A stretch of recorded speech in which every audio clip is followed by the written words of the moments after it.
ప్రపంచ దేశాల్లో తనకంటూ ఒక స్థానాన్ని గుర్తింపును తెచ్చుకున్న దేశం మన భారతదేశం. అనేక విషయాల్లో అగ్రభాగాన నిలబడ్డం, భిన్నత్వంలో ఏకత్వం, ఏకత్వంలో భిన్నత్వం నిలబెట్టుకుంటున్న దేశం కూడా. గత 10-15 ఏళ్లలో ఎన్నడూ లేని విధంగా భారతీయ సమాజంలో పెను మార్పే వచ్చింది. మార్పు సహజంగా వచ్చేదే, రావాల్సిందే కూడా. అయినా ఎన్నడూ లేని విధంగా అత్యంత వేగంగా వచ్చిన మార్పు మనందరినీ దిగ్భ్రాంతుల్ని చేస్తోంది. గతంలో మునుపెన్నడూ ఇంత తక్కువ కాలంలో ఇంత పెద్ద మార్పు వచ్చిన దాఖలాలు లేవు. ఒక జంప్ వచ్చినట్లుంది, ఒక పతనం వచ్చినట్లుంది. ఇందులో భాగంగా అనేక మార్పులు సమాజంలో చోటు చేసుకుంటున్నాయి. ప్రధానంగా మానవీయ విలువలు బాగా దెబ్బతింటున్నాయి. మమతలు, ఆప్యాయతలు, అనురాగాలు, మొత్తంగా మానవ సంబంధాలు మసిబారిన స్థితి ఒకటి మనకు కనిపిస్తోంది. మనకున్న మంచి సంప్రదాయాలు, మహోన్నత మానవ జీవన విధానం బాగా దెబ్బతింటోంది. మన బలం, ఐకమత్యం, కుటుంబ వ్యవస్థ, సమాజం ఉన్నట్టుండి తిరోగమనం చెందడం శోచనీయం.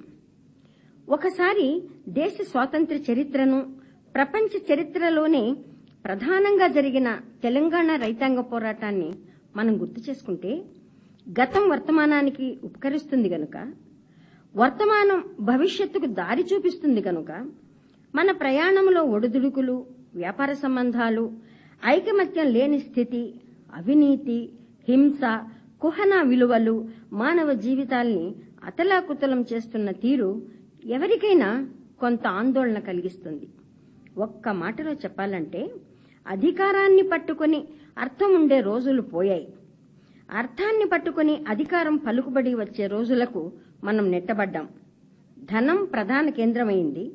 ధనస్వామ్యంలో మానవ విలువలు మంట కలుస్తున్నాయి. మన స్వాతంత్ర్యానికి విలువ పోయింది, అర్థం మారింది.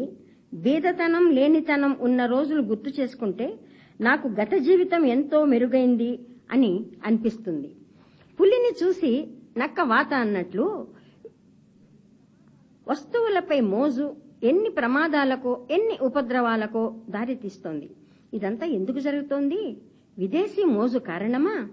ప్రేమలు, పెళ్లిళ్లు బూటకంగా అనిపిస్తున్నాయా?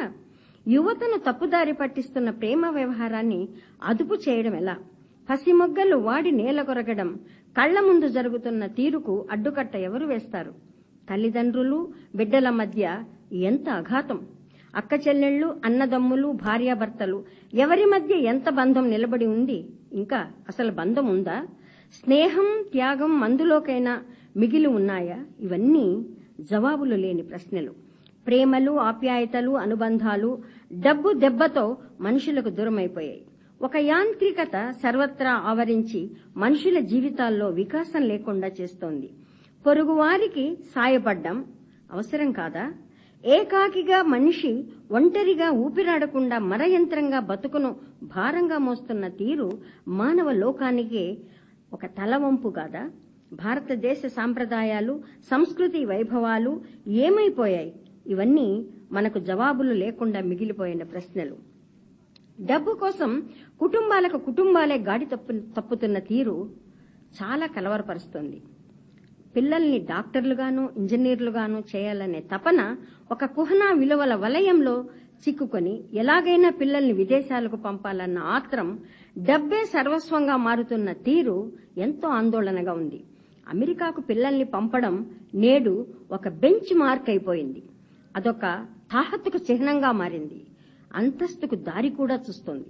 సున్నితమైన విలువలు, అరుదైన మానవ సంబంధాలు మటుమాయమై మనుషులు మరయంత్రాలైపోతున్నారు.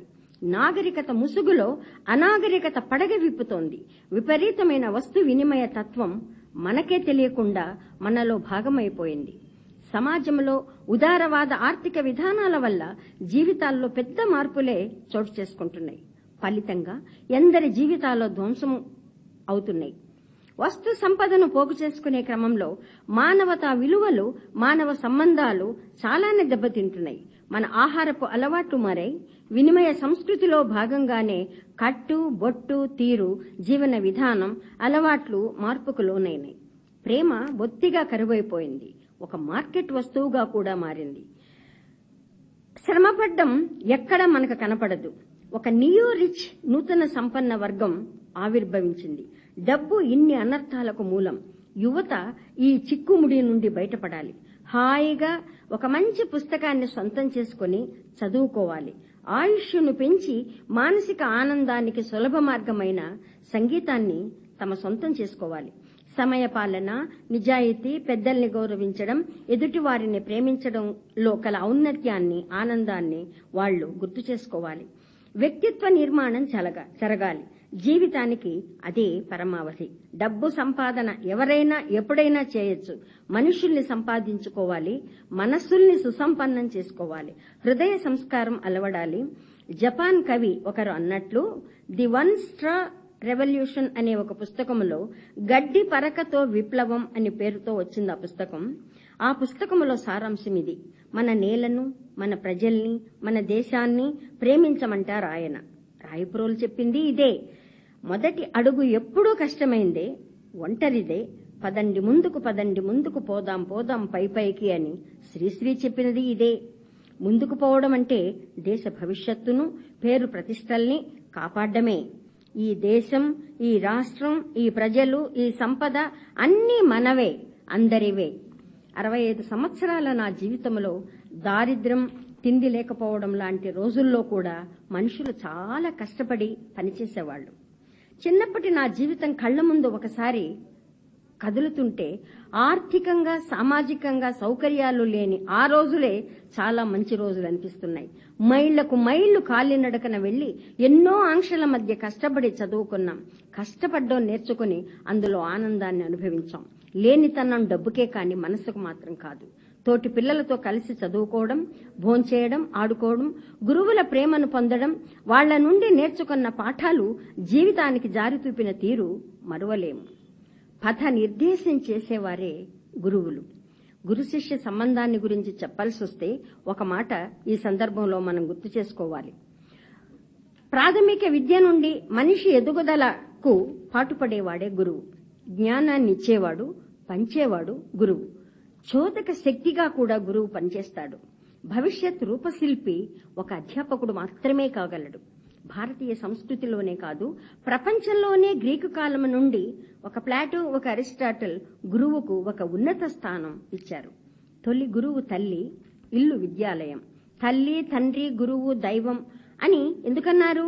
గురువుని దైవం కంటే ముందుంచి గురు శిష్య బంధాలు ఆత్మీయంగా, శాస్త్రీయం కాకపోయినా ఒకప్పుడు ఉండేవి. కేవలం జ్ఞాన సముపార్జనే కాదు, ఒక లోక జ్ఞానం, ప్రాపంచిక దృక్పథం అలవడ్డం ముఖ్యంగా అవసరం. జీవితాన్ని ప్రేమించే గుణం, మనిషిని ప్రేమించే తత్వం, జీవితపు విలువలు పాఠ్యాంశాలతో మేళవించి విద్యార్థులకు బోధించడం, చదువు కంటే జీవితాన్ని గురించిన విలువల్ని గురించి చెప్పాలి. ఇప్పుడు ధనార్జనే చదువులు, విలువల మంటగలిశాయని ముందే అనుకున్నాం కదా. అన్ని ఉద్యమాల్లో అగ్రగామిగా అధ్యాపకుడు నిలబడ్డం మనం ఒకసారి చరిత్రను పరిశీలిస్తే మనకు అర్థమవుతుంది. అసలు సుమతి శతకం, వేమన శతకం ఒక పద్యం చాలు ఒక రోజంతా పిల్లలకి విడమరిచి జీవితాన్ని గురించి చెప్పడానికి. చరిత్రను పరిశీలిస్తే మన సంస్కృతి, సంస్కరణల గురించి, ఉద్యమాల గురించి ఆలోచన మానవాళిని ప్రభావితం చేశాయో బాల్యదశ నుండే పిల్లలకు చెప్పాలి. ఇవే విద్యా విలువలు అంటే. విద్య వినయం నేర్పాలి. విద్య జీవితపు విలువలకు చెందింది కావాలి. విషయం ఎప్పుడూ విలువల్ని అంటుపెట్టుకునే ఉండాలి. ఒకసారి విద్యను గురించి మాట్లాడుకుంటే, విద్య నిరంతరం విద్య కావాలి. ఎంత నేర్చుకున్నా ఇంకా తక్కువే అనే వినమ్రతను విద్య పెంపొందించేదిగా ఉండాలి. విద్య వినయాన్ని పెంపొందించితే విద్య నిరంతర విద్య అయితే, విద్య సత్యాన్వేషణకు దారి చూపితే, విద్య విద్యార్థిని అంతర్ముఖుణ్ణి చేస్తే అంతకంటే విలువ ఏముంటుంది?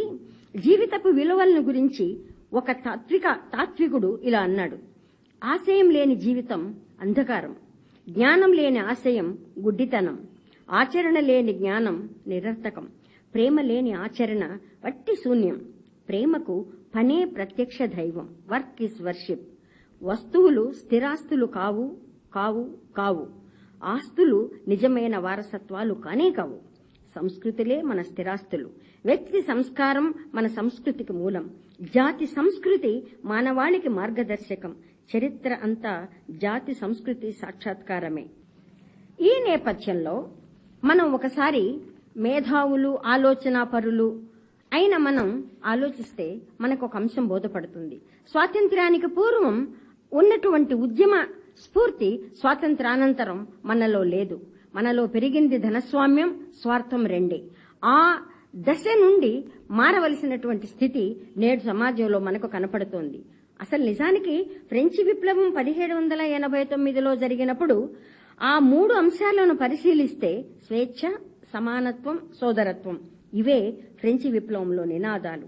మానవ హక్కుల పోరాటంతో పాటు మహిళా హక్కుల పోరాటం కూడా జరిగిన సంగతి చరిత్ర పుటల్లో దాగుంది.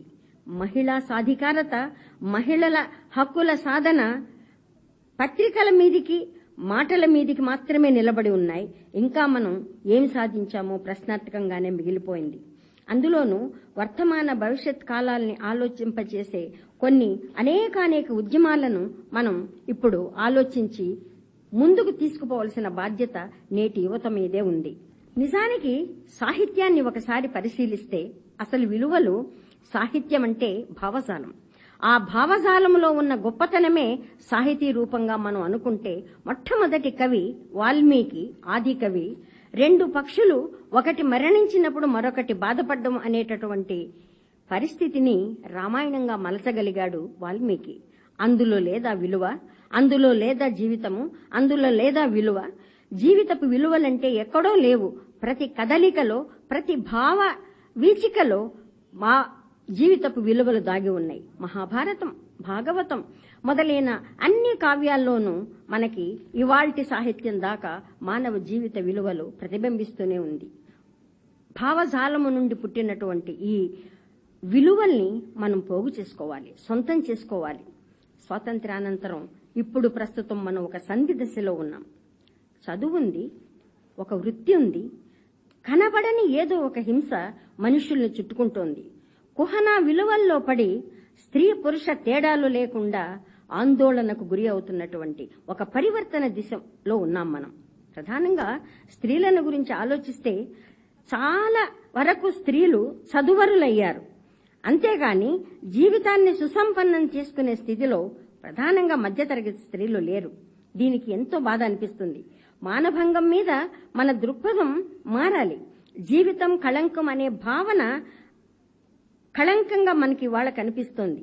సమాజంలో జరిగేటటువంటి అత్యాచారాలు, అరాచకాలు స్త్రీల మీద అన్నీ కావు. కన్యత్వానికి, పవిత్రతకు ముడిపెట్టడం అవివేకం కాదా? స్త్రీలు తమలో దాగిన అసాధారణ భావసాంద్రతను మరిచిపోయి ఆత్మన్యూనతా భావాన్ని తెచ్చుకుని కుంగిపోతున్నారు తమలో తామే. జ్ఞాన విస్ఫోటనం జరుగుతోంది. స్త్రీలందరూ చదువుకుంటున్నారు. కానీ ఎక్కడో ఒకక్కడ వాళ్లలో గూడు కొట్టుకున్నటువంటి అభద్రతా భావము, ఏమీ చేయలేని ఒక నిస్సహాయ స్థితి వాళ్లను మరింత బలహీనులుగా చేస్తోంది. ఈ స్థితి మారాలి. దానికి కారణం స్త్రీలు కూడా కొంతవరకు ప్రయత్నం చేయాలి. విలాసాలకు, వినోదాలకు, అలంకరణలకు, ఆడంబరాలకు అడ్డుకట్టుపడాలి. ప్రతి చిన్న ఇల్లు ఒక జ్ఞానపీఠం కావాలి. బాహ్య వాతావరణం కలుషితమైన ఈ రోజుల్లో పిల్లల స్వరూప స్వభావ రూపకల్పనలో తల్లులు ప్రధాన పాత్ర పోషించాలి. మేధా శక్తిని ఒక వారసత్వపు ఆస్తిగా పిల్లలకు సంక్రమింపచేయాలి. డబ్బుని మూటగట్టి వాళ్ళకి ఇవ్వడం వారసత్వంగా చేయకూడదు. ఈ పరివర్తన దిశలో విలువల సంఘర్షణ కూడా జరుగుతోంది. మార్పు మంచిదే. అది ఒక నవ చైతన్యం. అది నిత్య నూతనంగా ప్రవహించే నది. తార్కిక విశ్లేషణ జరిగి ఒక శాస్త్రీయ దృక్పథం రావాలి సమాజంలో. గతంలోంచి మంచిని తీసుకుని వర్తమానంలోని సత్యాన్ని, భవిష్యత్తులోని భావుకతను శ్రేయో నిష్పత్తిలో సమ్మేళనం చేసుకోవాలి మనం. స్త్రీ పురుష సామాజిక సాంస్కృతిక సంబంధాలు మానవీయం కావాలి. ఎవరికంటేనూ మరొకరు గొప్ప తక్కువ అనే భావనకు తావే ఉండకూడదు. స్త్రీ పురుషులిద్దరూ సామాజిక అభివృద్ధికి 2 కళ్ళు. చాలా ప్రమాదకరమైనటువంటి సమస్యలు సమాజాన్ని పట్టి పీడిస్తున్నాయి ఎన్నో. అందులో ఒకటి బాల కార్మికుల స్థితి. Child is father of man అని ఒకరు అన్నట్లు బాల కార్మిక వ్యవస్థను రూపుమాపాలి అంటున్నారే కానీ రూపుమాపే వాళ్లే కంటికి కనపడడం లేదు. ఇది సమాజాన్ని పట్టి పీడిస్తున్నటువంటి మరో సమస్య. ఇలాంటి సమస్యలు వేలకు వేలు మనల్ని చుట్టుముడుతున్నప్పుడు ఏం చేయాలి, యువతను ఎలా సన్మార్గంలో నడిపించాలి అన్నటువంటి ఈ దిశగా మనం పయనించగలిగినప్పుడు సమాజము సమసమాజ స్థాపన జరిగితే తప్ప ఒక అనామకుడు దేశ సంపదలో నాకు భాగముందని సంతోషపడే రోజు వస్తే తప్ప సమసమాజ స్థాపన జరగదు.